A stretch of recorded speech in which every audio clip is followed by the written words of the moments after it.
Boa noite, meus irmãos.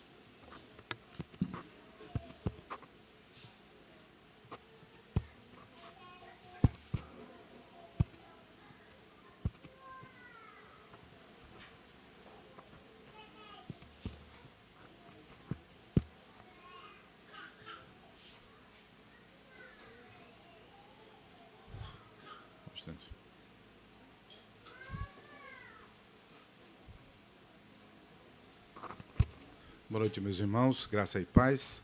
Quero pedir aos irmãos que podem se colocar em pé, abrirmos a palavra de Deus nesse início de culto e lermos a sua palavra, a sua inerrante palavra. Vamos abrir no Salmo 124 e lermos juntos todo esse salmo.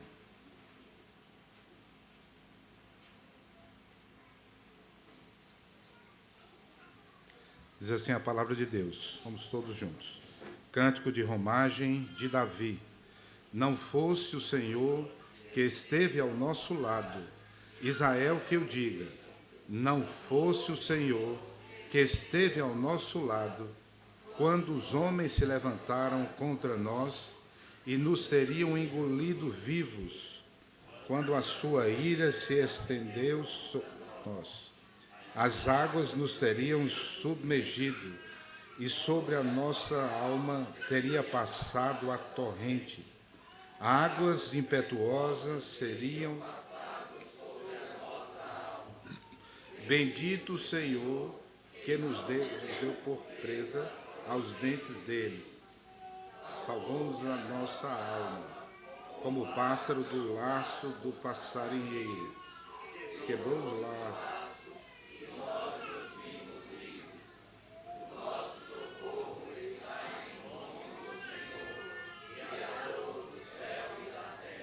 Amém, amém. Vamos orar ao nosso Deus, Criador do céu e da terra. Pedimos ao nosso irmão presbítero Almir que ore ao Deus Todo-Poderoso nesse início de culto, na oração de adoração.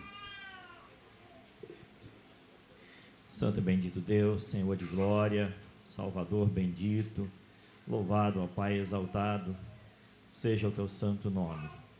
Nós te bendizemos, ó Pai, porque Tu és o Deus que trouxe à existência todas as coisas. Nós Te louvamos porque tens sustentado tudo pelo poder da Tua palavra. Te louvamos, ó Pai, pela Tua mão conduzindo a vida da Tua igreja. Te louvamos, ó Pai, pelo Teu cuidado, preservando a nossa fé, nos dando a esperança da salvação eterna. Te louvamos, ó Pai, porque tens livrado também de sermos conduzidos por caminhos tortuosos de doutrina, mas tem nos guardado a despeito do rumo que o mundo toma. O Senhor tem mantido a Tua igreja fiel. Nós Te louvamos, ó Pai, porque isso é fruto não do cuidado da Tua igreja, mas cuidado do Senhor, fidelidade do Senhor às Tuas promessas. Nós Te louvamos, ó Pai, porque temos tido momentos de paz e assim podemos cultuar livremente.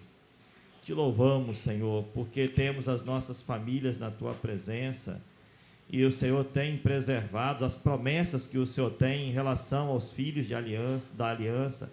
Nós Te louvamos porque num mundo tão conturbado podemos trazer filhos ao mundo e criá-los com a esperança, a segurança bendita de que o Senhor tem promessas, ó Pai, tão gloriosas para aqueles que são da linhagem pactual. Nós Te louvamos, ó Pai, porque em tudo Tu tens sido Deus misericordioso para conosco. E nesta noite, ó Pai, também queremos Te louvar através do entoar dos cânticos, ó Pai, e que o Senhor possa estar conduzindo todo o louvor, para que sejam expressões sinceras de louvor e adoração ao Teu santo nome. É a oração que assim fazemos em nome de Jesus. Amém. Amém. Ainda em pé, vamos louvar a Deus com o hino que vai ser projetado. Achei um bom amigo.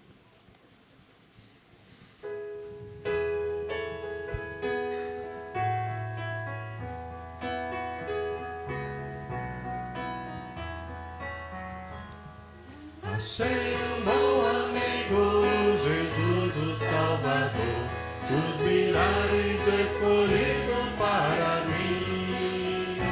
Ele é a luz do mundo, o forte mediador,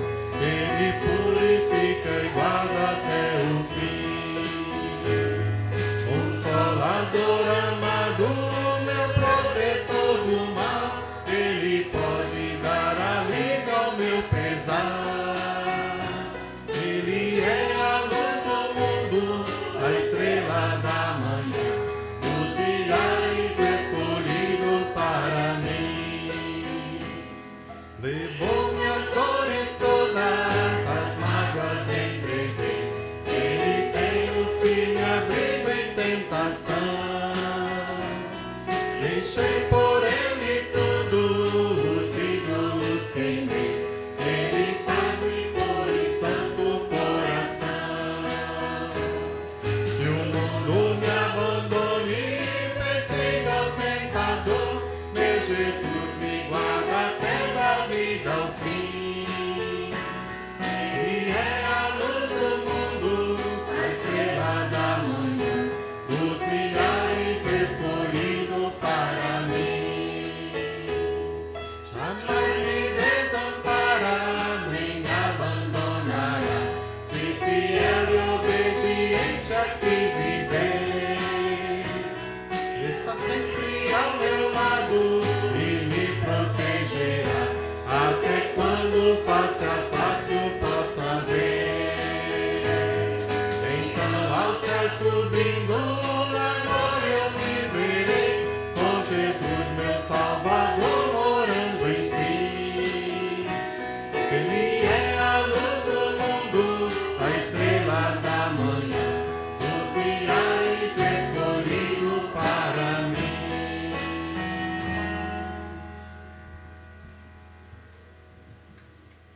Os irmãos podem se assentar.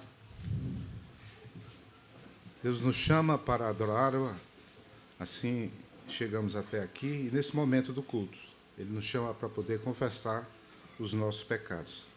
Abra sua Bíblia em Provérbios, capítulo 3, acompanhe a leitura dos versos 5 e 6.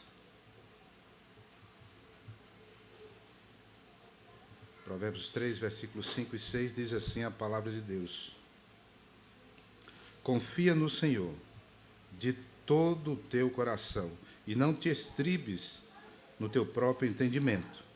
Reconhece-o em todos os teus caminhos e Ele endireitará as tuas veredas.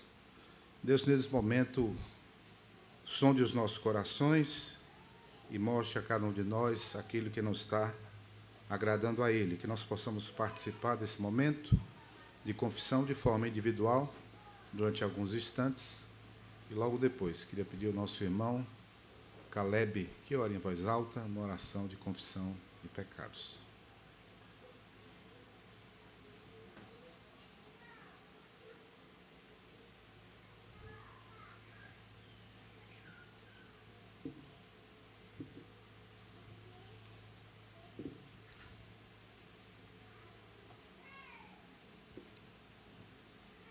Santo, santo, santo é o Senhor dos exércitos. Ó Pai, a tua glória é imensurável para nós. E o Senhor Deus, ó Pai, olha para nós o teu alto e sublime trono, com amor e misericórdia. Nós aqui, Senhor Deus, nos prostramos diante de ti, conhecedores das nossas falhas, das nossas iniquidades, dos nossos pecados. E te pedimos perdão, Senhor Deus. Te pedimos, te clamamos por misericórdia. Nós, ó Pai, não somos dignos de Ti, do Teu amor. Mas o Senhor, ó Pai, na Tua graça, na Tua benevolência, nos escolheu, tratou, ó Pai, e trata com o nosso coração, através do Seu Santo Espírito, por causa, ó Pai, do sacrifício de Cristo Jesus. Ó Senhor Deus, nos perdoa porque nós temos pecado dia após dia. Ó Pai, nós temos quebrado a Tua lei, muitas vezes, ó Pai, maquinando, planejando, sabendo que é errado. Retira de nós isso, Senhor Deus. Retira do nosso coração aquilo que não é do Teu agrado. Nos faz santos, Senhor Deus, como Cristo é santo. Nos faz caminhar nos Teus caminhos. Endireita, ó Pai, os nossos passos. Não nos faz, ó Pai, desviar, Senhor, e não nos faz ter um coração duro diante da exortação, ó Pai, da Tua palavra, da exortação dos nossos irmãos em Cristo, da exortação dos nossos líderes, Senhor Deus. Nos faz ter um coração ensinável, Senhor Deus, e quebranta-nos, Senhor Deus, a cada dia, para que possamos confessar os nossos pecados, nos arrepender deles, Senhor Deus, e buscar perdão em Ti. porque sabemos que só Tu é quem pode nos perdoar os pecados. E é confiados, ó Pai, nesse perdão, adquirido por Cristo Jesus na cruz do Calvário, é que nós choramos, convictos e alegres, ó Pai, porque o Senhor nos escolheu e o Senhor nos ama. Nos faz santos, Senhor Deus, em nome de Jesus, o nosso Salvador, que oramos. Amém. Amém. Vamos cantar ainda um texto que fala de confissão, nesse momento de confissão.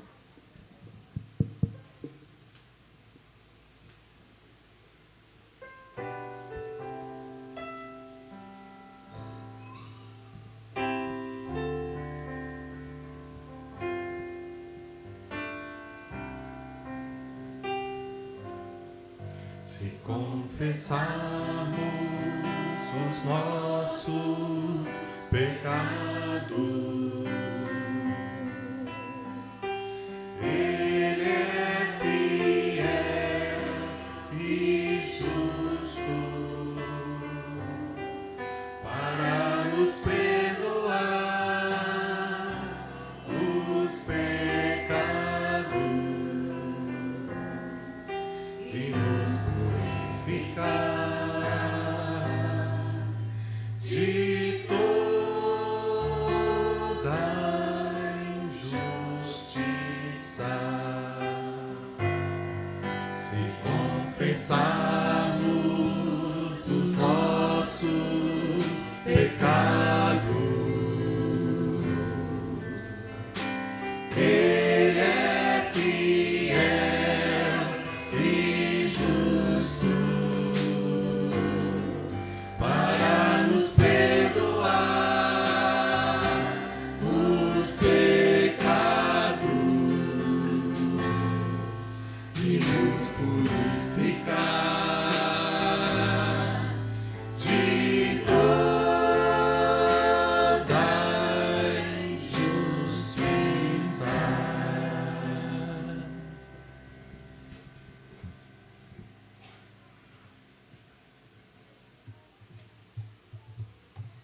A palavra nos diz da certeza do perdão dos nossos pecados. 1 João, capítulo 3, versículo 5 diz: Sabeis também que ele se manifestou para tirar os pecados, e nele não existe pecado.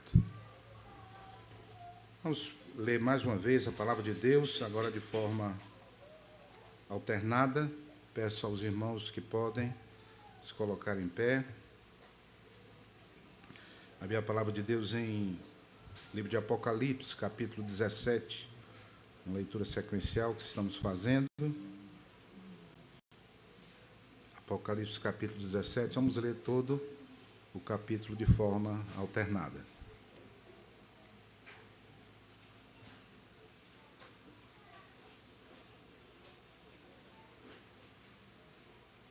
Diz assim a palavra de Deus: Veio um dos 7 anjos, que tem as 7 taças, e falou comigo, dizendo: Vem, mostrar-te-ei o julgamento da grande meretriz, que se acha sentada sobre muitas águas. Com quem se prostituíram os reis da terra, e com o vinho de sua devassidão, foi que se embebedaram os que habitam na terra. Transportou-me o anjo, em espírito, a um deserto, e vi uma mulher montada numa besta escarlate, besta repleta de nomes de blasfêmia, com 7 cabeças e 10 chifres. Achava-se a mulher vestida de púrpura e de escarlata, adornada de ouro, de pedras preciosas e de pérolas, tendo na mão um cálice de ouro, transbordante de abominações e com as imundícias da sua prostituição. Na sua fronte achava-se escrito um nome, um mistério: Babilônia, a grande, a mãe das meretrizes e das abominações da terra. Então vi a mulher embriagada com o sangue dos santos e com o sangue das testemunhas de Jesus. E quando a vi, admirei-me com grande espanto. O anjo, porém, me disse: Por que te admiras? dir-te-ei o mistério da mulher e da besta, que tem as 7 cabeças e os 10 chifres, e que leva a mulher. A besta que viste era e não é, está para emergir do abismo e caminha para a destruição. Aqueles que habitam sobre a terra, cujos nomes não foram escritos no livro da vida, desde a fundação do mundo, se admirarão, vendo a besta que era e não é, mas aparecerá. Aqui está o sentido, que tem sabedoria. As 7 cabeças são 7 montes, nos quais a mulher está sentada. São também 7 reis. Um existe e o outro ainda não chegou. E quando chegar, tem de durar pouco. E a besta, que era e não é, também é ele, o 8º rei, e procede dos 7, e caminha para a destruição. Os 10 chifres que viste são 10 reis, os quais ainda não receberam reino, mas recebem autoridade como reis, com a besta durante 1 hora. Tem estes um só pensamento e oferecem à besta o poder e a autoridade que possui. Pelejarão eles contra o Cordeiro, e o Cordeiro os vencerá, pois é o Senhor dos senhores e o Rei dos reis. Vencerão também os chamados, eleitos e fiéis, que se acham com ele. Falou-me ainda, as águas que viste, onde a meretriz está assentada, são povos, multidões, nações e línguas. Os 10 chifres que viste e a besta, esses odiarão a meretriz, e a farão devastada e despojada, e lhe comerão as carnes, e consumirão no fogo. Porque em seu coração incutiu Deus que realizem o seu pensamento, e execute a uma ordem e deem à besta o reino que possui, até que se cumpram as palavras de Deus.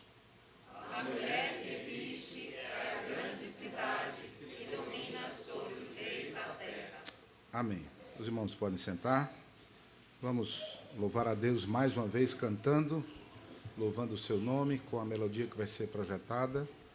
E nesse momento, você que veio preparado para participar, trazendo os dízimos e ofertas, sinta-se à vontade. Você, membro da igreja, você que nos visita, não se sinta constrangido com esse momento. Se quiser fazê-lo, fique à vontade também.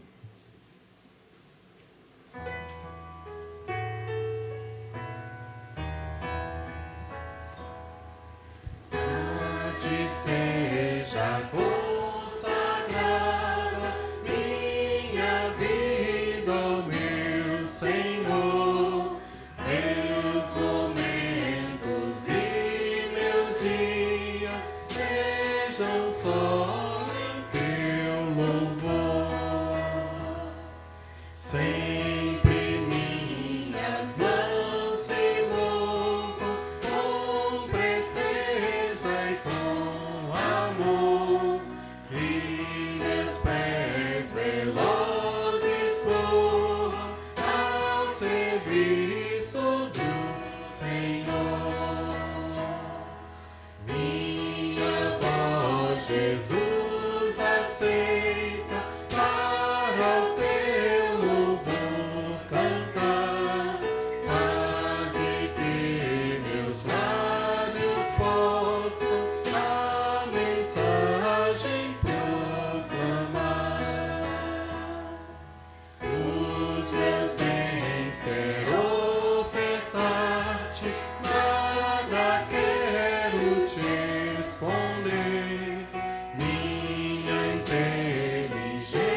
Jesus te consagrar.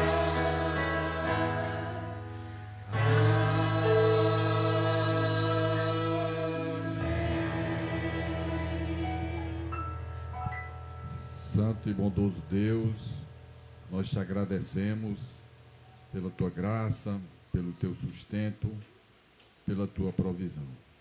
Te agradecemos pelos dízimos, pelas ofertas que o teu povo traz à tua casa, coração alegre e voluntário.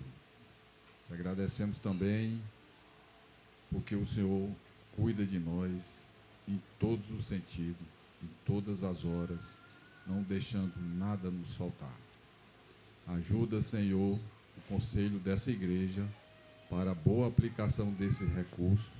Ajuda-nos, Senhor, em nome de Jesus. Amém. Amém.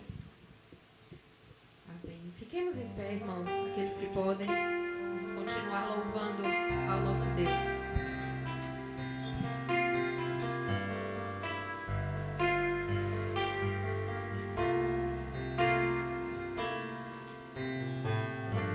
Louvemos ao Senhor. Louvemos ao Senhor. Louvemos ao Senhor. Adoremos o seu santo monte. Nosso amado Pai, seu nome é santo. Louvemos ao Senhor. Louvemos ao Senhor. Louvemos ao Senhor. Adoremos o seu santo monte. Nosso amado Pai, seu nome é santo. Louvemos ao Senhor, pois seu nome é santo. Pois seu nome é santo. Louvemos ao Senhor, pois seu nome é santo. Pois seu nome é santo.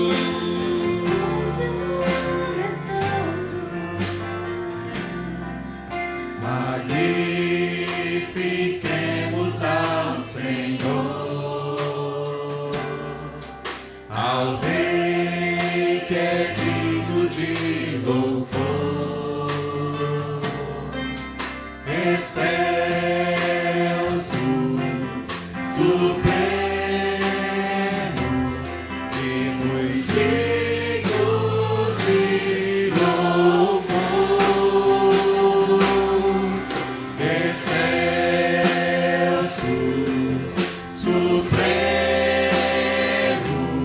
e muito digno de louvor. Hosana, Hosana,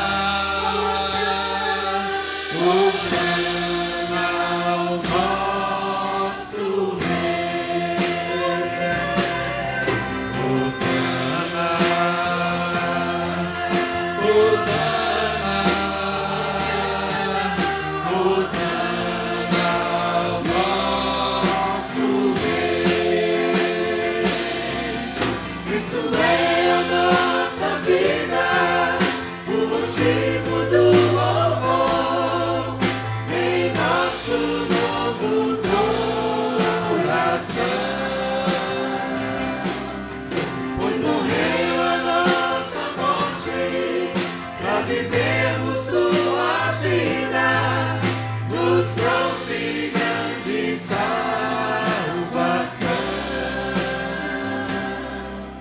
Hosana, Hosana, Hosana ao nosso Rei. Hosana, Hosana.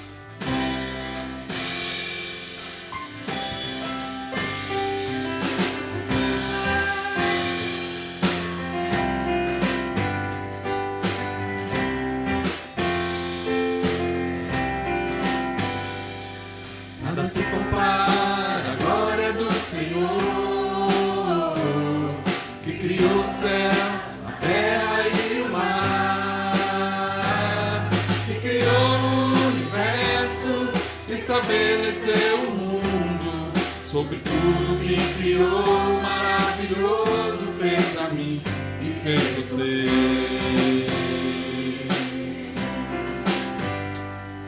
Nada se compara à glória do Senhor, que criou o céu, a terra e o mar, que criou o universo, que estabeleceu o mundo. Sobre tudo que criou, maravilhoso fez a mim e fez você.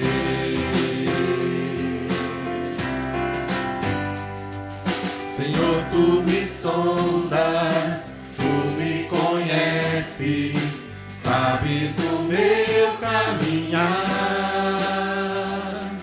Nos meus pensamentos esquadrinhas meu querer, de ti nada posso esconder. No teu espírito não me ausentarei, pois se subo aos céus ou se desça ao mar, em qualquer lugar o teu amor comigo está. Senhor, tu me sondas. Senhor, tu me sondas, tu me conheces, sabes o meu caminhar. Os meus pensamentos esquadrinhas meu querer, de ti nada posso esconder. Do teu espírito não me ausentarei, pois se subo aos céus ou se desça ao mar, em qualquer lugar o teu amor comigo está. Pois se subo aos céus ou se desça ao mar, em qualquer lugar o teu amor comigo está.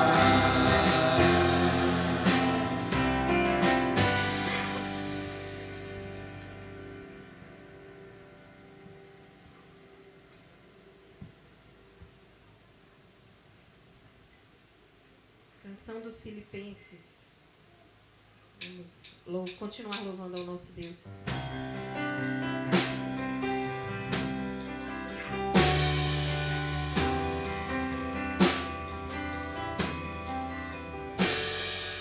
Tudo que for verdadeiro, honesto e justo, tudo que há de mais bonito, puro e amável.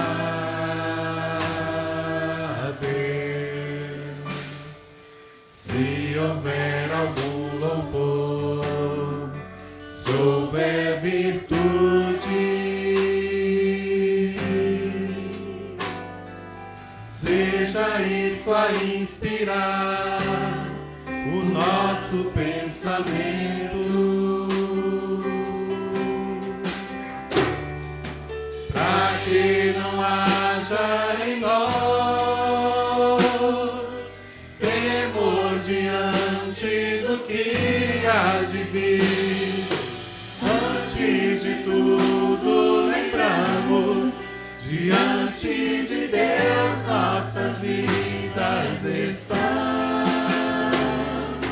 e assim não haja em nós temor diante do que há de vir.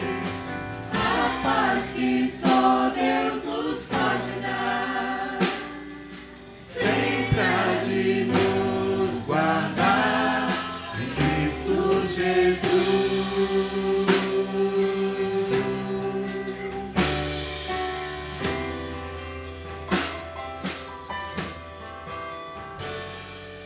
Tudo que for verdadeiro, honesto e justo, tudo que há de mais bonito, puro e amável.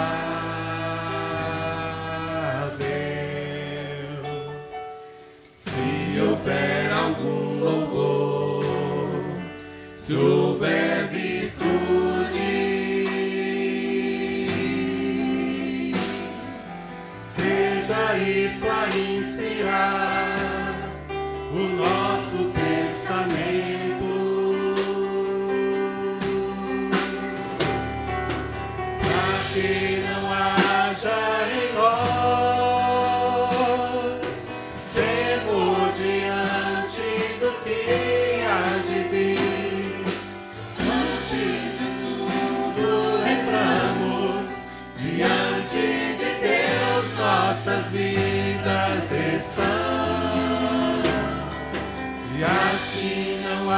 haja em nós.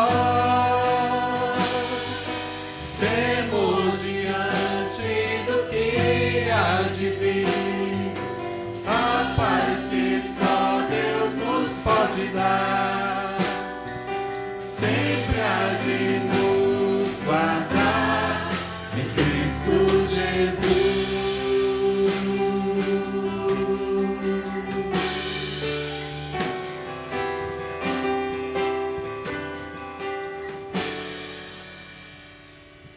Amém. O que seria de nós, irmãos, se não esperássemos nesse Deus que cuida de nós, né?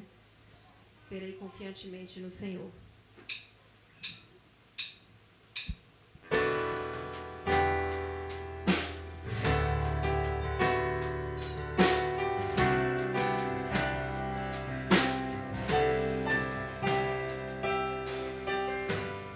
Esperei confiantemente no Senhor, Ele se inclinou a mim.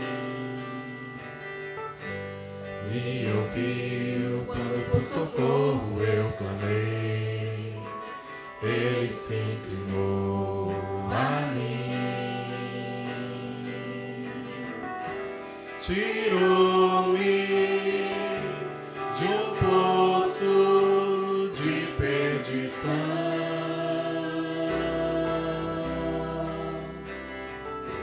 salvou-me da lama e meus pés firmou numa rocha.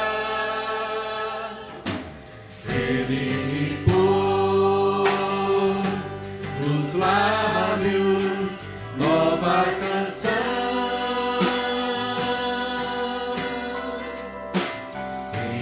Louvor ao Deus que traz salvação.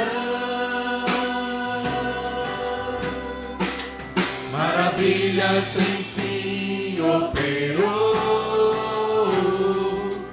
tantos planos pra mim preparou, nem dá pra contar.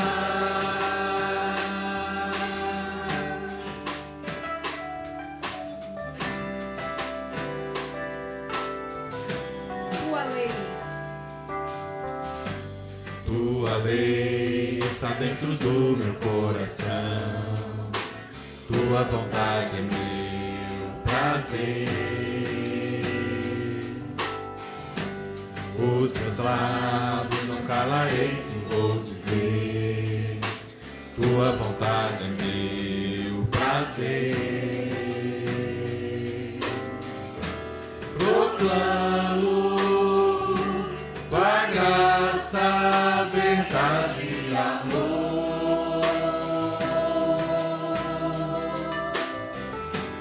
Eu canto que tu és justo e fiel, meu amparo.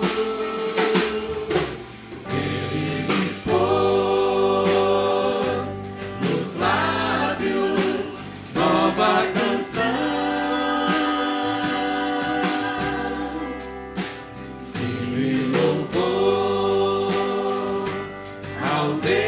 Que traz salvação. Maravilha sem fim operou, tantos planos pra mim preparou. Ele me pôs nos lábios nova canção.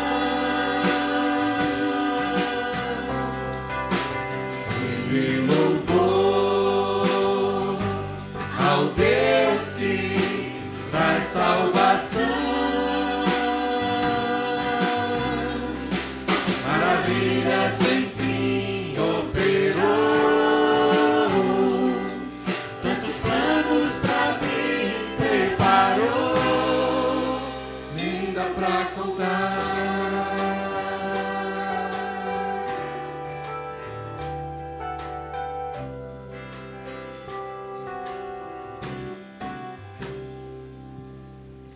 Amém. Podeis assentar, irmãos.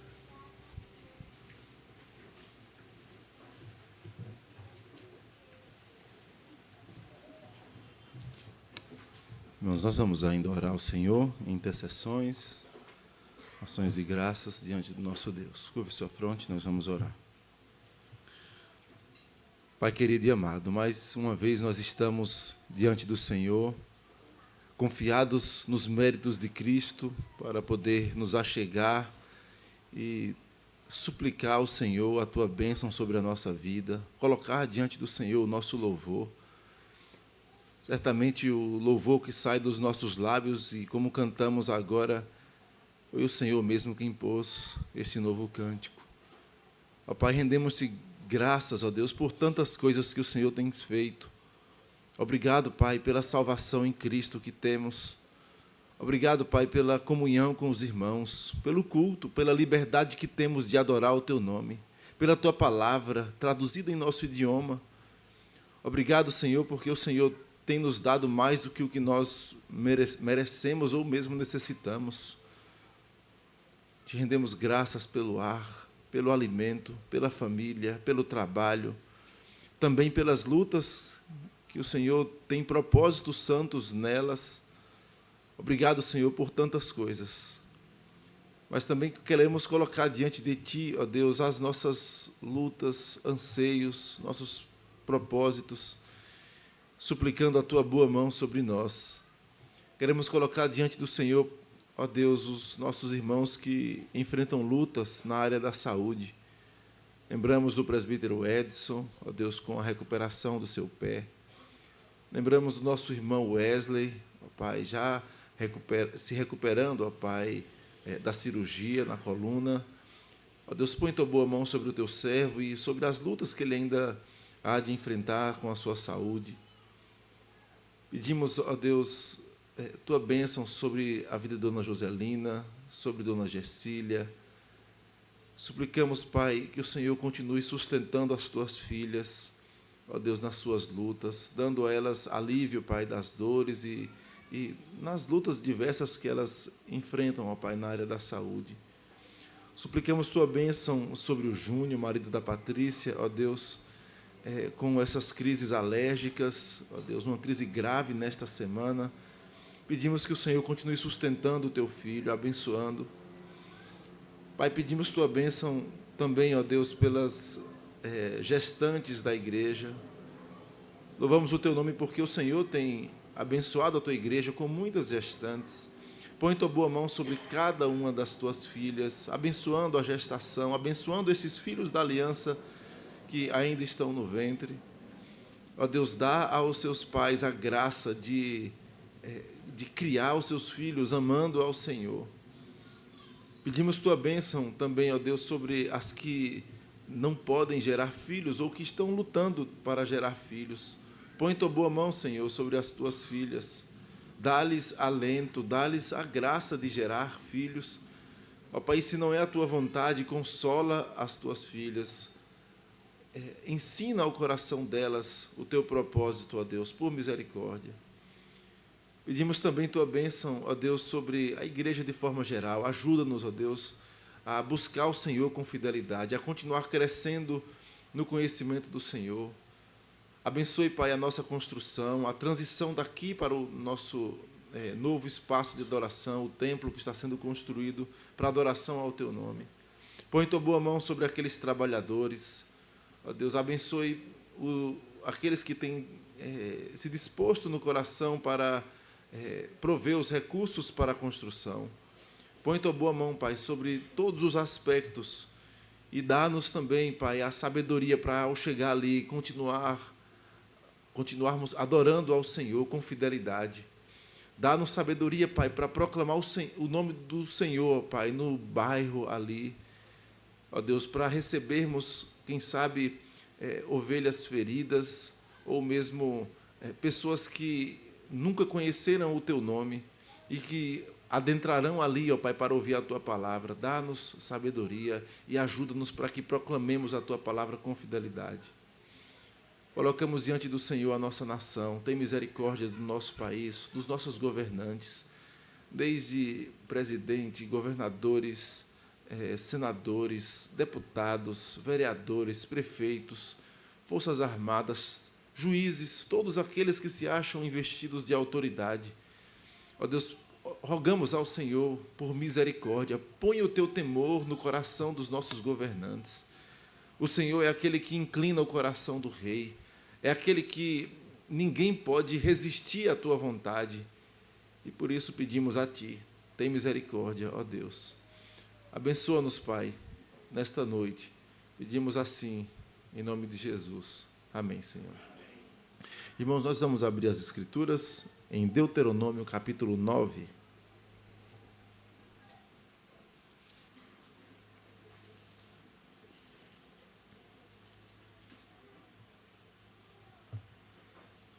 Deuteronômio 9. Farei a leitura dos versículos 1 ao 12. As crianças que estão anotando já podem anotar o tema aí, nossa justiça. O tema também é, como na semana passada, é um dos pontos do sermão que nós vamos expor. Nossa justiça.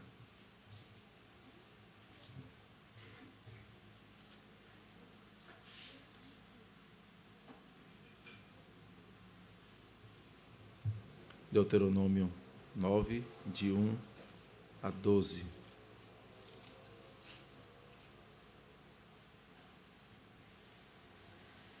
Diz assim a palavra do Senhor. Ouve, ó Israel, tu passas hoje o Jordão para entrares a possuir nações maiores e mais fortes do que tu, cidades grandes e amuralhadas até aos céus. Povo grande e alto, filhos dos Anaquins, que tu conheces e de que já ouvistes. Quem poderá resistir aos filhos de Enaque? Sabe, pois, hoje que o Senhor teu Deus é que passa diante de ti. É fogo que consome e os destruirá, e os subjugará diante de ti. Assim os desapossarás e depressa os farás perecer, como te prometeu o Senhor. Quando, pois, o Senhor teu Deus os tiver lançado de diante de ti, não digas no teu coração, por causa da minha justiça é que o Senhor me trouxe a esta terra para possuir. Porque pela maldade destas gerações é que o Senhor as lança de diante de ti.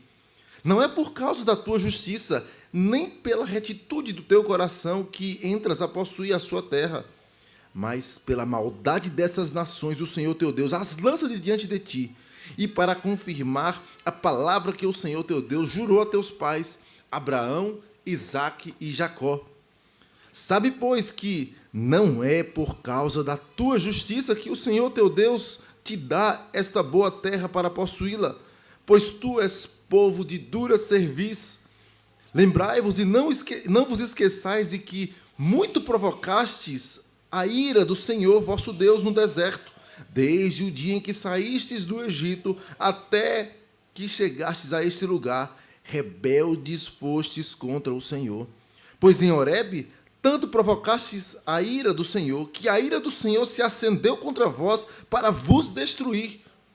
Subindo eu ao monte a receber as tábuas de pedra, as tábuas da aliança que o Senhor fizera convosco, fiquei no monte 40 dias e 40 noites.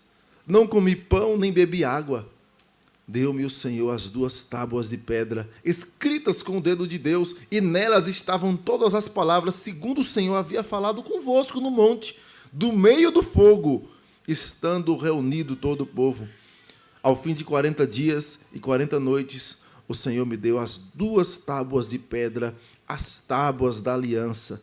E o Senhor me disse, levanta-te, desce depressa daqui, porque o teu povo que tiraste do Egito já se corrompeu, cedo se desviou do caminho que lhe ordenei, imagem fundida para si fez. Que Deus abençoe a sua palavra e aplique em nosso coração. Nós vamos orar mais uma vez. Obrigado, Senhor, pela tua palavra. E diante da tua palavra nós nos envergonhamos porque nós procedemos tantas vezes de igual modo como Israel procedeu diante do Senhor, diante de tantas maravilhas, diante da tua boa mão sobre nós. Ó Deus, tem misericórdia de nós. Ensina-nos mais uma vez nesta noite. Queremos aprender a Tua palavra. Nós queremos, ó Deus, sair daqui cheios da Tua palavra. Queremos que o nosso coração não se levante, ó Deus, não seja altivo diante do Senhor. Ó Deus, tem misericórdia de nós. Fala ao nosso coração, porque pedimos em nome de Jesus. Amém, Senhor.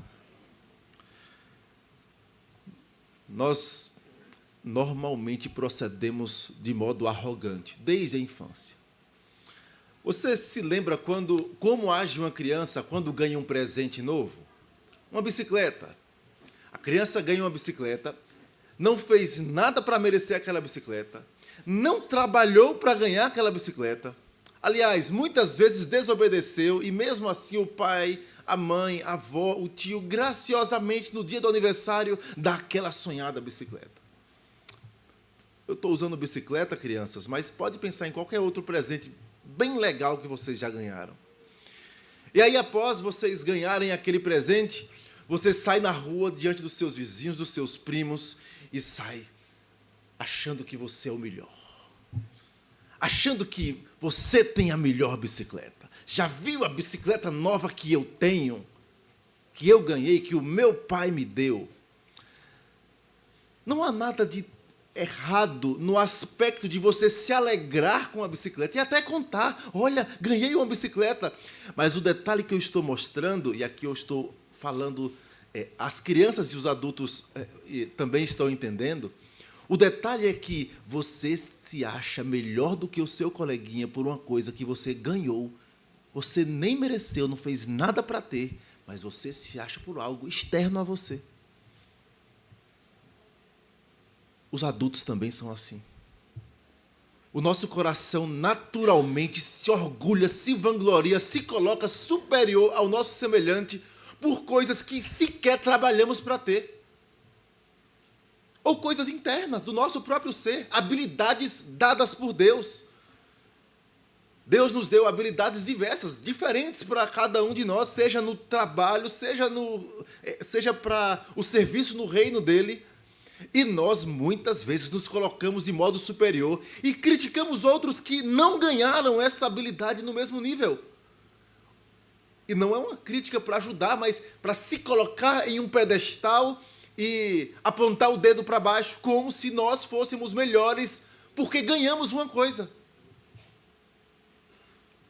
Esse é o retrato de Israel, e é o retrato que Moisés pinta para dizer, vocês vão adentrar numa terra que vocês não plantaram e vão ter vinhas lá.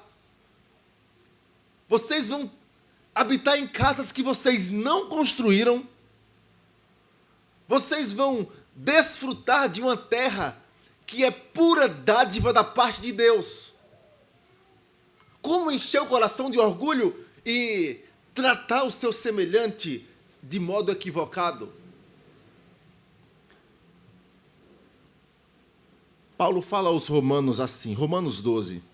Porque pela graça que me foi dada, digo a cada um dentre vós que não pense de si mesmo, além do que convém. Antes pense com moderação, segundo a medida da fé que Deus repartiu a cada um. Às vezes nós não falamos a ninguém, não fazemos isso. Não, eu nunca fiz isso. Mas é interessante, e já adiantando um detalhe do texto, Moisés fala assim, não diga isso. Ele não fala nos lábios, não. É em teu coração. Nem pense isso. É como o pecado da cobiça, dentro dos 10 mandamentos, é um pecado bem subjetivo, pessoal, invisível aos olhos externos. Não cobice, dentro do seu coração. E a ideia aqui é, no seu coração, não seja altivo, Israel, ao adentrar na terra, achando que Deus deu para vocês porque vocês merecem alguma coisa, por causa de alguma justiça ou por nenhum outro motivo inerente a vocês mesmos. Não foi. E nós vamos analisar esse texto na perspectiva de entender qual é o nosso papel, qual é o nosso lugar dentro desse grande presente que é a redenção. que é a terra. Que terra é essa? Obviamente o texto está se referindo imediatamente à terra da promessa, Israel físico ali, mas que apontava para a realidade espiritual que Abraão, ao receber a promessa desta terra física, daquela nação de Israel, vislumbrou que aquilo era apenas uma amostra da terra, da cidade da qual Deus é o arquiteto e fundador, a Nova Jerusalém, que descerá da parte de Deus, como diz João em Apocalipse. E qual é o nosso lugar diante de tudo isso? Nós vamos dividir o texto, se você pode já observar, em 3 aspectos aí, dentro do discurso de Moisés. No discurso de Moisés, no versículo 3, você vai ver a tradução assim: sabe, pois, hoje. Depois, no versículo 6, mais uma vez ele diz, sabe, pois. E no versículo 7 ele diz, lembrai-vos e não vos esqueçais. São essas vou usar o termo, as dobradiças do discurso de Moisés que nós vamos abordar. E o primeiro aspecto, para as crianças que estão anotando, sobre qual é o nosso lugar dentro dessa história de redenção, de entrada na Nova Jerusalém. Primeiro aspecto é a nossa condição. Qual é a nossa condição diante de uma caminhada tão árdua? A Bíblia fala que o reino dos céus é conseguido com muito esforço. A Bíblia fala que a porta é estreita. É de fato um caminho que Cristo vai dizer impossível aos homens. Os discípulos, em um dos episódios, falam assim: Senhor, sendo assim, quem será salvo? E Jesus fala: o que é impossível aos homens é possível a Deus. É impossível esse caminho. E a nossa condição é que nós somos fracos, nós somos pequenos, nós somos incapazes, nós somos indignos diante do Senhor. Você deve se lembrar, capítulo 7, se você voltar, de um texto bem famoso, bem conhecido do povo de Deus. Capítulo 7, versículo 6. Porque tu és povo santo ao Senhor, ou separado, teu Deus. O Senhor teu Deus te escolheu para que lhes fosse o seu povo próprio de todos os povos que há sobre a terra. Versículo 7, leia junto comigo. Não vos teve o Senhor afeição, nem vos escolheu porque fosseis mais numerosos do que qualquer povo, pois éreis o menor de todos os povos. Até aqui. Israel não era o melhor dos povos, não era o mais forte, não era o mais numeroso, era o menor. E aí o texto vai dizer, versículo 8, mas porque o Senhor vos amava e para guardar o juramento que fizera a vossos pais, o Senhor vos tirou com mão poderosa e vos resgatou da casa da servidão, do poder de Faraó, rei do Egito. A condição do povo de Deus é uma condição de pequenez, de indignidade. O texto vai trazer, agora voltando para o capítulo 9, você vai perceber que há aqui um comparativo de quem era Israel e quem eram as nações que habitavam na terra da promessa, antes deles adentrar. Lembrem-se, Moisés está ali no deserto, nas campinas de Moabe, próximo já à terra prometida, já peregrinaram aí os seus quase 40 anos no deserto, e ali ele traz o seu último discurso, sabendo que da parte de Deus ele não entraria junto com o povo na terra, que ele morreria ali às portas da terra. E ele dá esta última palavra e ele começa a dizer, sabe os povos que habitam na terra? Ele traz 7 comparações, 7 aspectos. Ele fala, as nações são grandes, as nações são mais poderosas do que Israel. Isso está nos versículos 1 e 2, apenas estou enumerando. As cidades são grandes, as cidades são fortificadas com muros até aos céus, ou seja, muros muito altos. O povo é grande, ou seja, vocês, enquanto no capítulo 7 ele fala, vocês são um povo pequeno comparado a essas nações que habitam na terra. O povo é alto e mais, não basta ser altos, eles são os filhos de Enaque. 7 características. Os irmãos sabem essa ideia didática das Escrituras em relação ao número 7, ao número 10, que mostram completude ou perfeição, para mostrar ênfase de dizer: os povos que habitam lá são mais fortes do que vocês. É impossível vocês conseguirem. Vocês são fracos, vocês são pequenos. E é interessante que ele vai dizer também: e vocês conhecem. A fama deles chegou até os ouvidos de vocês. Aqui um movimento no texto, dos versículos 1 ao 12, entre o tu, Israel, e ele, o Senhor. Aqui nesse ponto aqui, ele fala 2 vezes. Na tradução, ele não traz essa ênfase, mas no texto hebraico há uma ênfase. Tu, Israel, tu, Israel. E aí você pode observar no versículo 2, ele diz: povo grande e alto, filhos dos Anaquins. E aí, quando ele fala que tu conheces, e na tradução está assim: e de que já ouvistes. No texto hebraico está assim: tu conheces, tu mesmo sabe quem são. Tu mesmo ouviu. E o que foi que eles ouviram? Eles ouviram um ditado. Os filhos de Enaque eram tão famosos pelo seu poder bélico que havia um ditado. Vocês ouviram sobre ele, versículo 2, na parte final. Quem poderá resistir aos filhos de Enaque? Ou, em uma tradução mais literal, quem tem coragem de se apresentar diante deles? Vai lá. Bater de frente. A ideia é: quem tem coragem de bater de frente com eles? Vocês não têm. Vocês são fracos. A ideia de Moisés no texto era de mostrar para Israel: vocês sozinhos não têm condições de vencer esta batalha. Vocês não conseguem adentrar nessa terra. Vocês não conseguirão expulsar eles, muito menos os filhos de Enaque. Mas aí há também o contraste.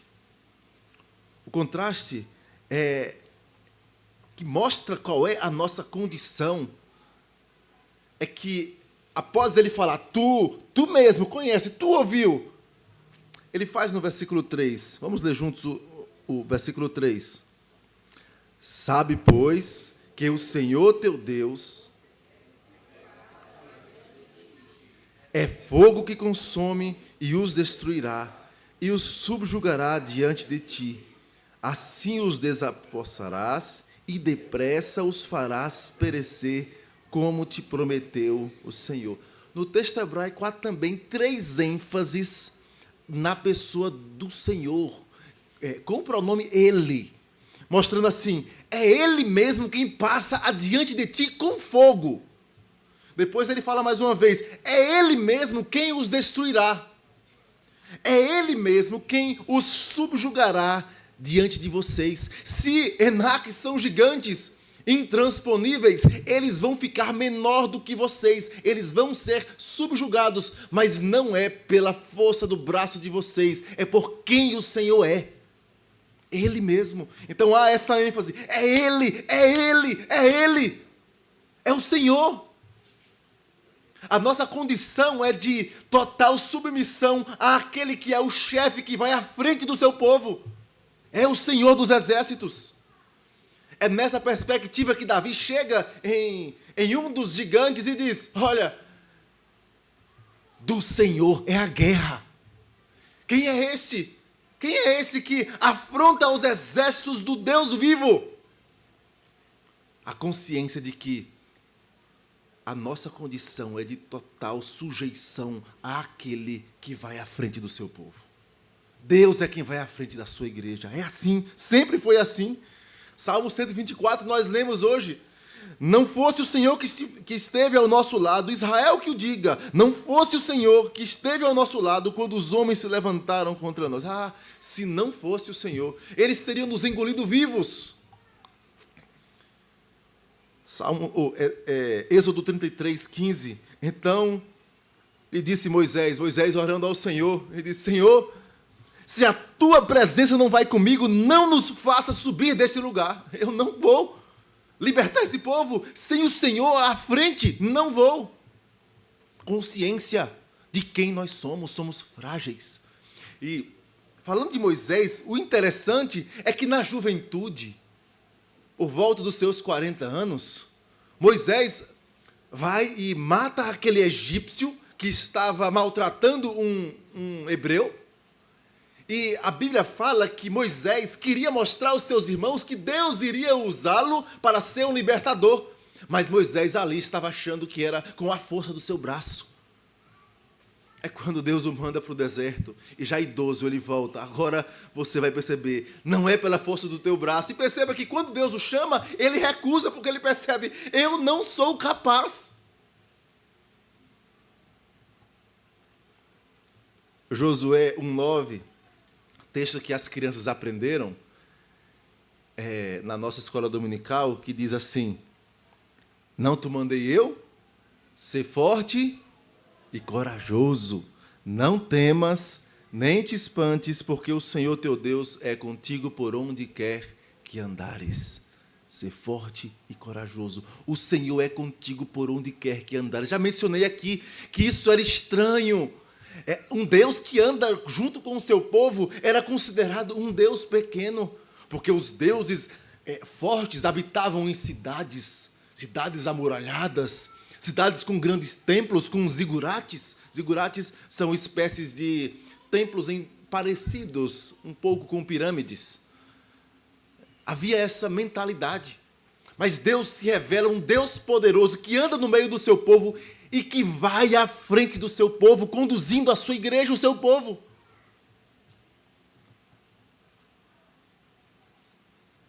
Eu encerro as citações de texto nesse ponto. Crianças, textos que o pastor citou, Mateus 28, 20. Mateus 28, 20. Os irmãos sabem certamente de cor. E eis que estou convosco todos os dias, até a consumação do século. A promessa de um Deus que vai à frente do seu povo, de um Deus que conduz, não é uma promessa recente. Em toda a história da redenção foi assim. Deus prometeu estar à frente do seu povo. A nossa condição, irmãos, nós somos fracos, pequenos, incapazes. Mas a igreja prossegue. A igreja, em toda a história, ela caminhou vitoriosa por causa de quem o Senhor é. Quem é o Senhor da igreja? Você deve se recordar quando, logo após Deuteronômio, esse trecho aqui, você tem a história de Josué conquistando a terra, e Josué chegando perto de Jericó e encontra um varão, um anjo, e o texto fala que era o anjo do Senhor, Cristo pré-encarnado com uma espada desembaiada nas mãos, mostrando que Deus é quem guerreia as batalhas do seu povo. Se em toda a história, repito, se grandes impérios tentaram sufocar o povo de Deus, se outros poderosos tentaram barrar o progresso do evangelho, da pregação, proibindo seja lá o que for, se eles não tiveram sucesso, não foi porque o povo era bonzinho, porque era forte, porque os crentinhos se acham os santinhos. Não tem relação com isso, tem relação com um Deus que é poderoso, que vai à frente e que destrói aqueles que se levantam contra a sua igreja. O progresso da igreja, irmãos, não é garantido por conta dos atributos inerentes aos seus membros. Não é. Mas é por causa daquele que garantiu o fim antes mesmo do começo. A Bíblia fala do livro do Cordeiro que foi morto antes da fundação do mundo. Antes da fundação do mundo, a vitória do Cordeiro foi decretada em favor de um povo fraco. Essa é a nossa condição. Somos fracos.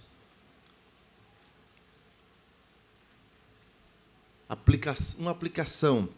Crianças que estão anotando, aplicação. Cuidado ao apontar o dedo para o coleguinha que errou. Seja com uma mentira, seja com uma birra, com outro pecado. Cuidado ao apontar. Você tem o dever, sim, de corrigir ele, dizer, não faça isso, mas não pense que você é melhor do que ele. Porque ele fez o errado e você não. E aí nós, às vezes, fazemos assim. As crianças normalmente usam essas expressões similares assim. Não fui eu não fiz, foi ele. E aí você já fala, olha, está vendo, eu não fiz. E aí já começa a achar que você é melhor do que ele. Cuidado. Nós adultos também fazemos isso muitas vezes. Paulo, aos Gálatas, capítulo 6, ele fala assim, olha, o cuidado para que nós não gloriemos no outro, na queda do outro. Quando Paulo está falando sobre a correção mútua, sobre a posição daquele que é espiritual, ou seja, que está em plena comunhão com o Senhor, buscando a vontade do Senhor, e olha para o irmão que tropeça, ele não compara a sua vida espiritual com o tropeço do irmão. Aí é fácil. Ele tropeçou, eu comparo eu com ele, eu não estou tropeçando naquele pecado, então eu sou melhor do que ele. Não. Paulo vai mostrar que a ideia é que nós precisamos nos voltar para quem é o Senhor, para a sua palavra. O parâmetro nosso não é o irmão que tropeça. O parâmetro nosso é a palavra do Senhor. Nossa condição. Eu leio aqui 1 Coríntios 1, 26 a 29. Eu falei que era o último, mas tem mais esse texto bastante importante. Irmãos, reparai, pois, na vossa vocação, visto que não foram chamados muitos sábios segundo a carne, nem muitos poderosos, nem muitos de nobre nascimento. Pelo contrário, Deus escolheu as coisas loucas do mundo para envergonhar os sábios, e escolheu as coisas fracas do mundo para envergonhar as fortes. E Deus escolheu as coisas humildes do mundo e as desprezadas, e aquelas que não são, para reduzir em nada as que são, a fim de que ninguém se vanglorie na presença de Deus. É interessante, certa vez eu conversando com um servo do Senhor, e ele mencionando a conversão dele, que se deu por meio de uma pessoa simples, analfabeta, que pregou o Evangelho, e Deus transformou o coração dele, deu vida nova, abriu os olhos. Irmãos, não tem relação com a força, a sua sabedoria. Não é, Deus escolheu você, não é porque você tem uma profissão boa e aí você vai poder servir no reino. Não foi por isso. Foi apesar dos meus e dos seus pecados. Porque nós somos fracos. Esse é o mistério do Evangelho. Deus nos amou sendo nós pecadores. Deus, na pessoa de Cristo, deu a sua vida por nós e nos deu a pérola que é o Evangelho para pecadores como eu e você. Essa é a nossa condição. O texto diz, versículo 3, sabe, pois hoje, conheça isso, que é o Senhor teu Deus que passa diante de ti. Não é pela tua força, é quem o Senhor é. Ainda em segundo lugar, as crianças que estão notando, primeiro, nossa condição, o segundo, nossa justiça. A palavra de Deus diz que as nossas melhores justiças são para Ele como o quê? Trapo da imundícia. Essa é a nossa justiça. Nossa justiça é como trapo da imundícia. Irmãos, o texto vai falar bastante sobre a justificação. Sobre um Deus que não nos salva fiados em nossa justiça. O Charles Hodge, na sua teologia sistemática, ele fala assim, a justificação é um ato forense, legal, agindo Deus como juiz, declarando satisfeita a justiça relativa ao pecador crente. Você é pecador, continua sendo pecador, você ofendeu ao Senhor, merece inferno, e Deus, na sua justiça, no seu fórum legal, ele declara, você foi justificado. Eu declaro você como justo pela justiça de Cristo, vivida de maneira perfeita e sofrida de maneira plena na cruz, é atribuída em seu lugar.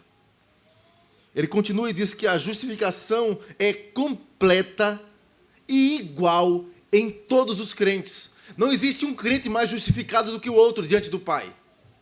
Aquele ali foi justificado mais um pouquinho. Não, a justificação ela é plena e ela é completa em todos os crentes. É diferente da santificação, em que alguns crescem mais em santificação do que outros, mas diante do tribunal de Cristo, nós somos todos igualmente justificados diante dele. Dito isso, esse tema é bastante latente. Perceba como, mais uma vez, há uma tríade no texto de ênfase. Ele diz, versículo 4, quando, pois, o Senhor teu Deus os tiver lançado de diante de ti, ou seja, Deus vai expulsar estas nações terríveis que praticam coisas horrendas, em que a sua iniquidade chegou até a medida terrível. Deus promete isso a Abraão.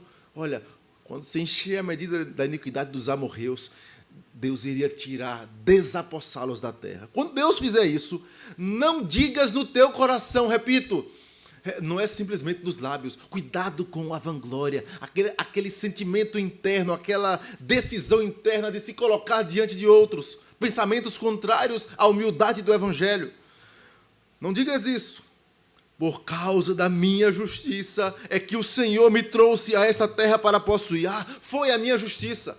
Foi Deus que olhou. Alguns pensam assim, até evangélicos. Foi porque Deus olhou para o futuro e viu que eu ia crer.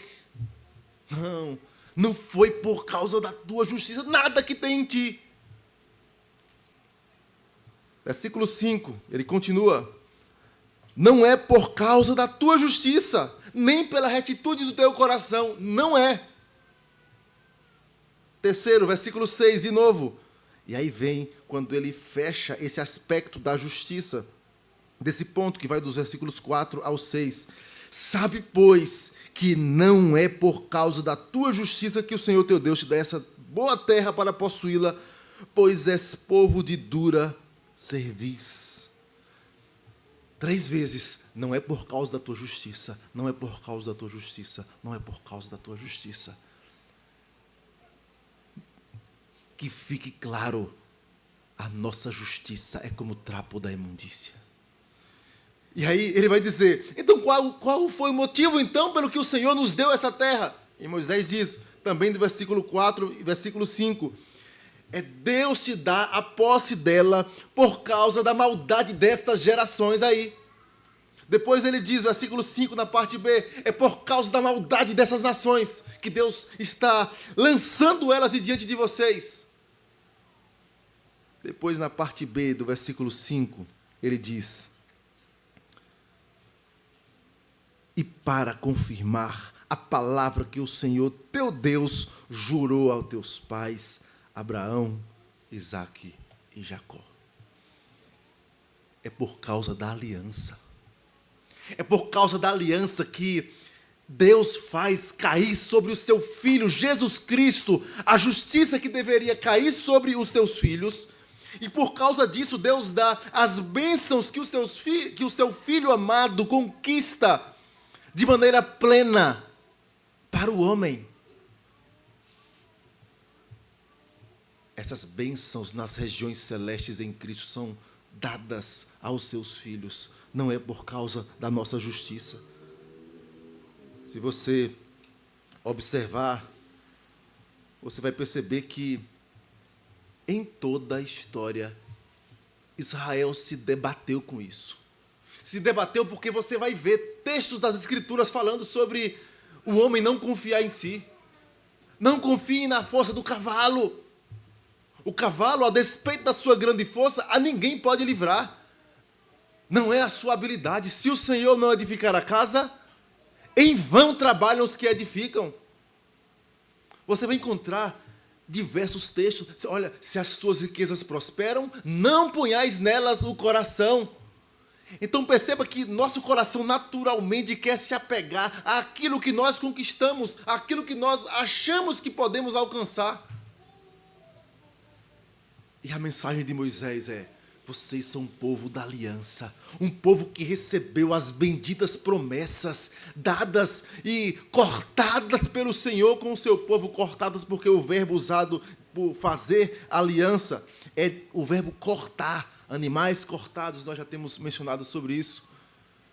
Deus fez uma aliança, Deus jurou por si.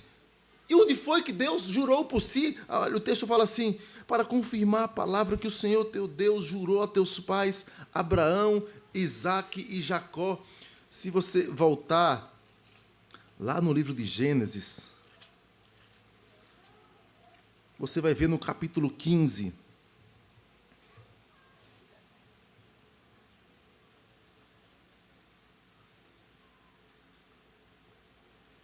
Ele diz o seguinte,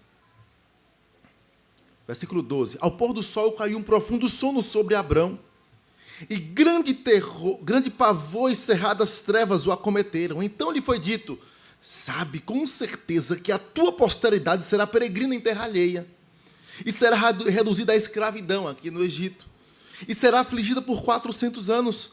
Mas também eu julgarei a gente a que tem de se sujeitar-se, e depois sairão com grandes riquezas. Lembrem das mulheres hebreias pedindo às suas senhoras egípcias as joias, os bens, quando Israel saiu do Egito.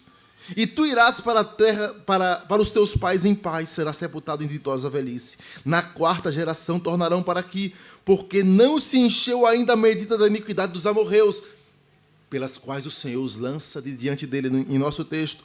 E sucedeu que, posto o sol, houve densas trevas, e eis um fogareiro fumegante, e uma tocha de fogo que passou entre aqueles pedaços que Abraão partiu de animais de um lado para o outro, enxotava as aves.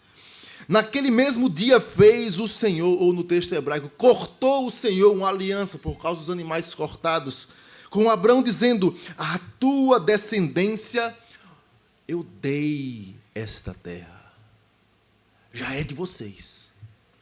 Vocês não vão lutar com a força do braço, com a justiça de vocês, para vocês conseguirem. Eu dei essa terra, desde o rio do Egito até o grande rio Eufrates, o Queneu, o Quenezeu, o Cadmoneu, o Eteu, o Ferezeu, os Refaíns, o Amorreu, o Cananeu, o Girgazeu e o Jebuseu, mostrando: Deus fez uma aliança, prometeu dar essa terra. E agora Moisés fala: o Deus que prometeu lá aos vossos pais, Abraão, confirmou a Isaque, confirmou a Jacó, agora está dando para vocês. Não é pela justiça de vocês. Da mesma forma, se a nossa justiça é como trapo de imundícia, não é porque você é pastor, presbítero, diácono, líder de sociedade interna, porque você vai para a igreja todo domingo, que você é aceito por Deus. Não é isso que te faz ir para o céu. Não é por obras. Certamente os irmãos conhecem o texto: porque pela graça sois salvos, mediante a fé. Isso não vem de vós, é dom de Deus, não de obras para que ninguém se glorie. A glória pertence ao Senhor, tudo vem dele. Não é a sua diligência, não é o seu modo de criar os seus filhos, que é, às vezes, até mais santo mesmo, mais puro, mais bíblico do que outra pessoa de criar os filhos dele. Não é por isso que você vai para o céu. A entrada na terra, perceba, já era um pressuposto. Olha, quando vocês entrarem, vocês vão entrar. Mas vocês não coloquem no coração que vocês estão entrando porque vocês são alguma coisa. Porque vocês têm justiça própria. A justiça é externa, extrínseca. É para livrar o coração do homem, ou para lançar longe qualquer indício de justificativa para arrogância a respeito da salvação. Os crentes se acham os bonzinhos porque eles dizem que eles vão para o céu. Que arrogância dizer que tem certeza da salvação. Não, é o inverso. É porque temos a consciência de quem é o nosso Deus, de que foram as promessas dele e não as nossas atitudes. Um teólogo chamado Bruce Bickle, ele diz assim: A justificação é uma declaração baseada na justiça de Cristo, atribuída ao crente por fé somente enquanto o pecador ainda permanece pecador. Mas não é o mesmo pecador de antes. Não é como alguns professam, um processo baseado na justiça infundida no crente pela fé, acrescida de qualquer número de ações piedosas. O catolicismo pensa assim.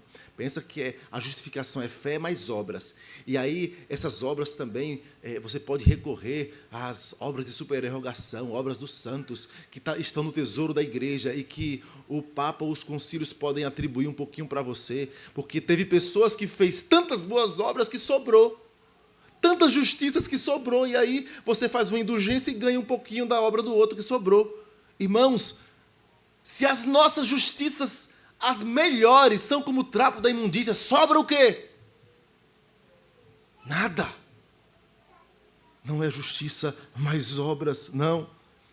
Ele continua e diz: um amor para com a verdade bíblica, um amor para com Deus, exige que rejeitemos por falso qualquer sistema que coloque confiança na eficácia sacramental das ordenanças, na realização de atos de penitência como necessários para satisfazer exigências, ou nos atos pessoais de obediência como sendo meritórios. Eu vou obedecer, aí eu vou ganhar méritos para ir para o céu. Não.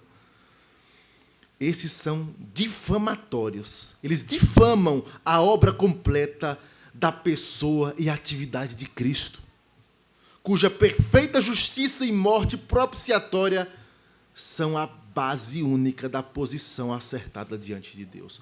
Apenas a obra de Cristo, a justiça dele, é suficiente para que você seja aceito na terra da promessa, na Nova Jerusalém. Não é nossa justiça, é a justiça de Cristo.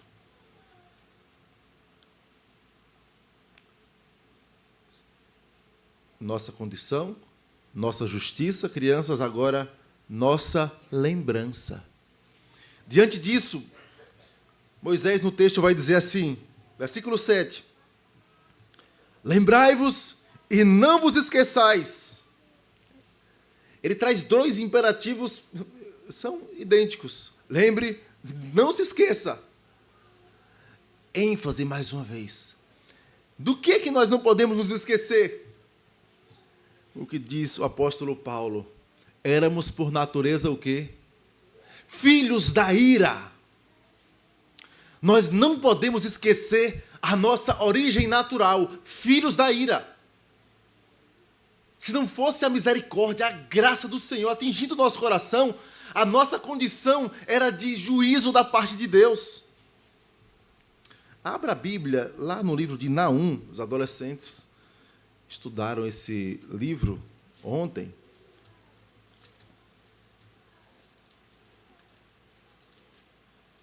Depois de Jonas, Miqueias, aí vem Naum. Se você estiver voltando, quarto livro ou quinto antes de Mateus. Naum, capítulo 1, versículos 2 a 8. Perceba como as Escrituras apresentam a ira de Deus, e aqui é só um dos textos. O Senhor é Deus zeloso e vingador. O Senhor é vingador e cheio de ira. O Senhor toma vingança contra os seus adversários e reserva indignação para os seus inimigos. O Senhor é tardio em irar-se, mas grande em poder e jamais inocente ou culpado. O Senhor tem o seu caminho na tormenta e na tempestade, e as nuvens são o pó dos seus pés. Ele repreende o mar e o faz secar, e mingua todos os rios, desfalece Bazã e o Carmelo, e a flor do Líbano se murcha. Os montes tremem perante ele, e os outeiros se derretem, e a terra se levanta diante dele. Sim, o mundo e todos os que nele habitam. Quem pode suportar a sua indignação? E quem subsistirá diante do furor da sua ira? A sua cólera se derrama como fogo, e as rochas são por ele demolidas. O Senhor é bom, é fortaleza no dia da angústia, e conhece os que nele se refugiam. Mas com inundação transbordante acabará de uma vez com o lugar dessa cidade. Aqui a ira sobre Nínive. Com trevas perseguirá o Senhor os seus inimigos. Nós normalmente ouvimos falar do amor de Deus, é tão bom, né? Ah, Deus é amoroso, gracioso, bondoso, benigno, cheio de misericórdias, ternura. Ele enche o coração dos homens de alegria, até de ímpios. Mas a Bíblia revela um Deus irado. Um Deus que não trata o pecado de qualquer modo. Ah, não, o pecadinho é só uma besteirinha. Não. Aquele que você julga menor dos pecados que você comete. Por ele, se você é um eleito de Deus, povo de Deus, Cristo agonizou na cruz. Por causa da ira de Deus. A ira é um atributo santo da parte de Deus. O James Packer, falando sobre a ira de Deus, ele diz que a ira de Deus na Bíblia é sempre judicial, correta, santa. Ou seja, é a ira do juiz administrando justiça. A ira de Deus na Bíblia é algo que as pessoas escolhem para si. Sim. É um estado que o próprio homem escolhe ao se afastar da luz que Deus faz brilhar. O ímpio, ele escolhe o pecado, ele ama, ele se deleita nesses prazeres transitórios. E ao fazer isso, ele escolhe a ira de Deus voluntariamente. Moisés diz no nosso texto, lembre-se, não te esqueças, vocês são merecedores da ira. Como é que você vê isso no texto? Volte lá, Deuteronômio 9. Ele diz assim, não se esqueçam, porque vocês não vos esqueçais de que muito provocastes a ira do Senhor, vosso Deus, no deserto. Até o versículo 12 você vai perceber que é uma constante. Desde o dia em que saísse do Egito até que chegaste a este lugar, rebeldes fostes contra o Senhor, pois em Horebe tanto provocastes a ira do Senhor, que a ira do Senhor se acendeu contra vós para vos destruir. Esse versículo 8, para vos destruir, o termo hebraico ele é até mais pesado, ele traz a ideia, Deus quis vos exterminar com a sua ira. Lembra de algumas vezes em que Moisés se interpôs diante do Senhor, Senhor, não destruas esse povo, como tipificando o perfeito mediador que seria exterminado, e ele diz, risca o meu nome do livro da vida, apontando para Cristo como aquele que se fez pecado, maldição, porque o povo provocou a ira do Senhor. E a ira do Senhor não foi só sobre um ou sobre outro. A ideia do texto era mostrar, olha, eu vou destruir todo este povo. E ele falou com Moisés, eu faço de ti outra nação, Moisés. Deus colocando na sua santa providência para ensinar o povo o caráter mediador de Moisés, Deus não ia fazer isso, eu vou fazer isso, mas ele fala para Moisés, para que Moisés responda, Senhor, risca o meu nome. Risca o meu nome. Esse povo é assim mesmo. E o texto vai continuar mostrando, Deus cortou uma aliança e Deus deu as tábuas da aliança. E você vai perceber um aspecto aqui interessante. Mais uma vez você vai ter a ênfase no tu.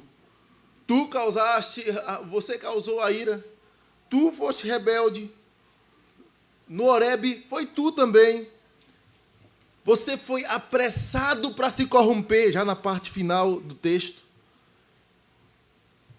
versículo 12, levanta e desce depressa, porque o teu povo que iraste já se corrompeu, cedo se desviou.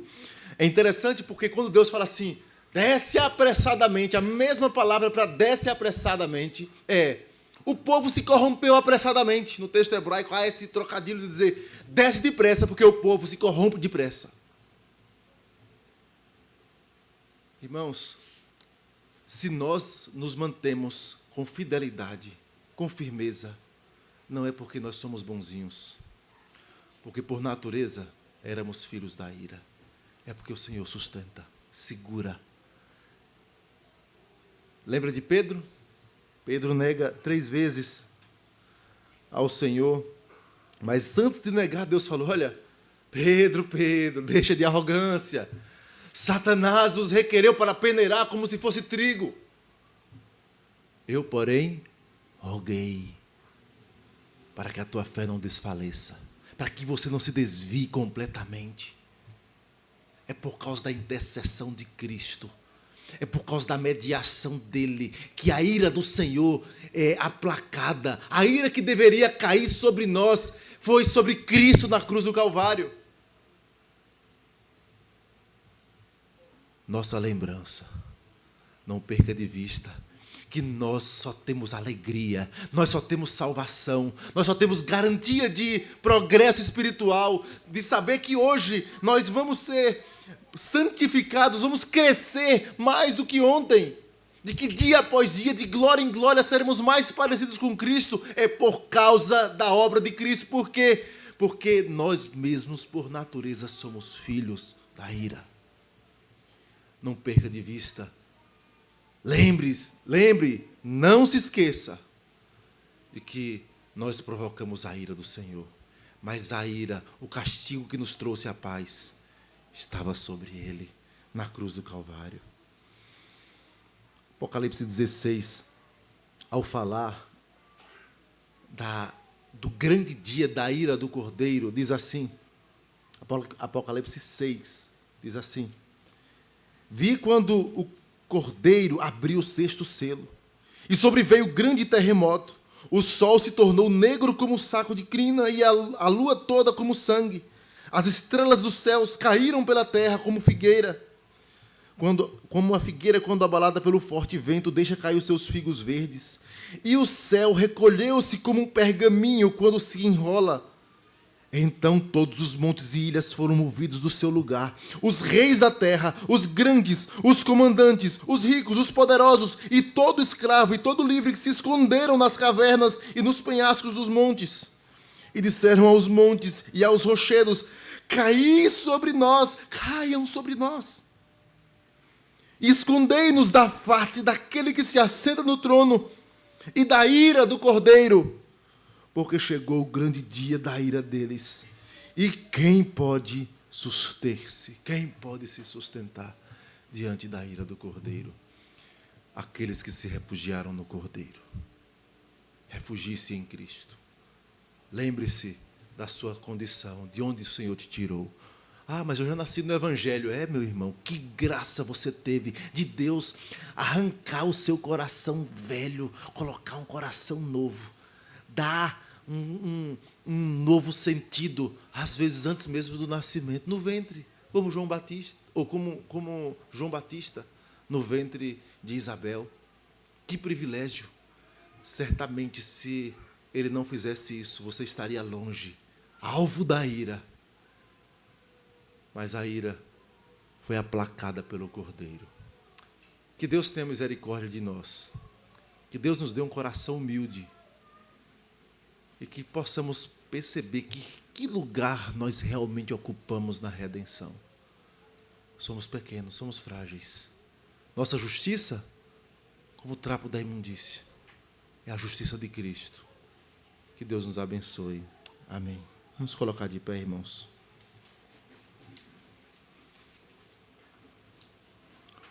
Vamos orar. Pai querido e amado,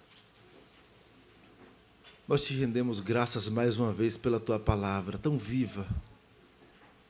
E nós te suplicamos que o nosso coração não se ensoberbeça com tantas dádivas que o Senhor nos dá, sejam financeiras, sejam nos relacionamentos, seja nos dons que o Senhor dá à Tua igreja.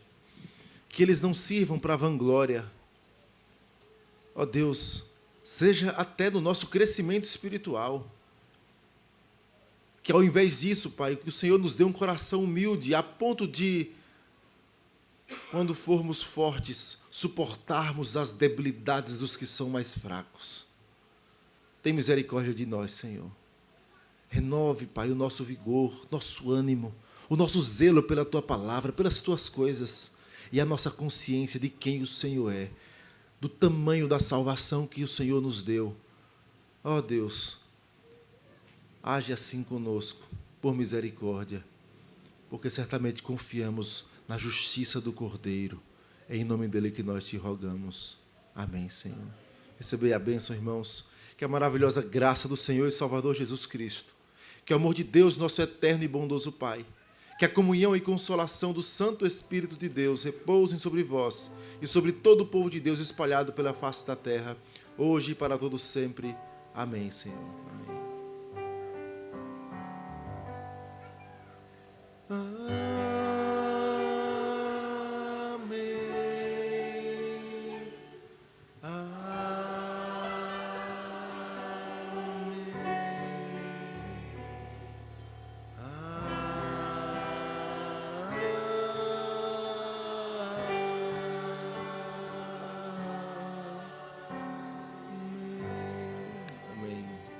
Assentai-vos, aguarde o pós-lúdio.